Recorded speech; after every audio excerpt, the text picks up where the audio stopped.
The blizzard had been raging for 3 days when Jake, Marcus, and I decided we had no choice but to leave the cabin for supplies. The storm had cut off everything: phones, power, roads.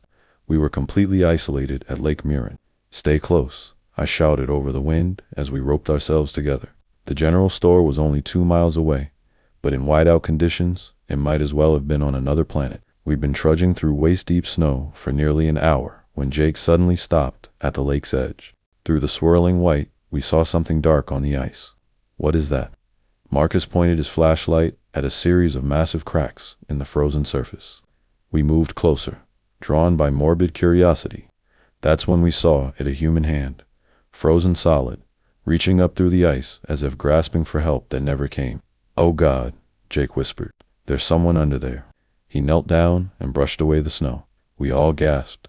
It was a woman, perfectly preserved beneath the ice, her eyes wide open, staring up at nothing. She wore a thin white dress, completely wrong for winter. "There's more," Marcus said, his voice shaking. He was right. As we spread out carefully, we found 7 bodies total, all trapped under the ice, all wearing white clothing, all with their eyes open. Jake was examining the ice when it suddenly cracked beneath him. His leg plunged through into the freezing water. Marcus and I grabbed him, hauling him back to safety. But in those few seconds, we all saw a strange green light pulsing deep beneath the ice, and all 7 bodies turned their heads to look directly at us. We ran. Back at the cabin, I found an old journal that explained everything. In 1952, 7 members of a religious group had vanished near this lake during a winter storm. They'd gone onto the ice to perform a ritual, trying to pierce the veil between worlds. They fell through and drowned. Their bodies never recovered. That night, the storm grew worse. Then came the knocking. They surrounded the cabin, 7 figures in soaking white clothes, standing in the snow, staring at us with pale, dead eyes. The woman pointed at Jake, and blood began pouring from his nose, his ears, his eyes. I found a loose page in the journal. "If they come for you, give them what they want. 1 life for 7. Choose, or they'll take you all." Jake was dying. I had no choice. I walked out to the lake. The 7 spirits formed a circle around me. "We've been trapped for 70 years, the woman said. "Your life will complete our ritual and set us free." The ice began to crack beneath me, but then I realized something.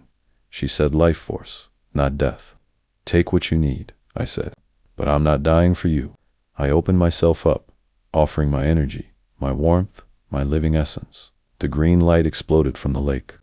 The spirits drank it in, transforming into pure light, finally free to move on. I collapsed in the snow, exhausted but alive. When I awoke, Jake and Marcus were carrying me back to the cabin. Jake was breathing normally, the blood gone. The storm cleared by morning. When rescue came, we told them about the bodies in the lake. Divers found all 7, exactly where we said they'd be, perfectly preserved after 70 years. We never went back to Lake Murin. Some places are too thin between worlds, and some debts are too dangerous to leave unpaid. I found the cabin by accident, which should have been my first warning. I'd been hiking the Whitmore Trail for 3 days when the snowstorm hit without warning. One moment the sky was clear. The next, I couldn't see 10 feet ahead. My GPS died. My phone had no signal. I was lost in a blizzard with night falling fast. That's when I saw the light through the trees. The cabin sat in a small clearing, warm light glowing from its windows. Smoke rose from the chimney. It looked like salvation. I didn't question why it wasn't on any map or why I'd never seen it mentioned in trail guides. I knocked, but no one answered. The door was unlocked. Inside, a fire crackled in the fireplace. The cabin was fully furnished, couch, table, even food in the pantry. But there were no personal belongings, no photos, nothing to indicate who lived here. A note on the table read, "Welcome, traveler. Make yourself at home. Leave before sunrise." Strange, but I was too cold and exhausted to care. I ate some canned soup, dried my clothes by the fire, and settled onto the couch. I woke to whispers, multiple voices, speaking just outside the range of understanding. I sat up. The fire had burned down to embers, and the temperature had dropped dramatically, despite the closed windows. Then I saw them, figures standing around the room, translucent, flickering like bad TV reception. There were 7 of them, men and women in old-fashioned winter clothes. They weren't looking at me. They were staring at each other, having a silent conversation I couldn't hear. One of them, an old woman, suddenly turned her head toward me. Her eyes were completely white. "You shouldn't be here," she said, her voice echoing from somewhere far away. I bolted for the door. It wouldn't open. The windows wouldn't budge. I was trapped. "Please," I begged. "I didn't know. I'll leave. I'll go right now." "It's too late," a man's voice said. "You stayed past midnight. Now you're part of the loop." "What loop? What are you talking about?" The old woman drifted closer. "This cabin doesn't exist in your time. It burned down in 1947. We all died in the fire, trapped by the blizzard. But we're still here, reliving that night over and over.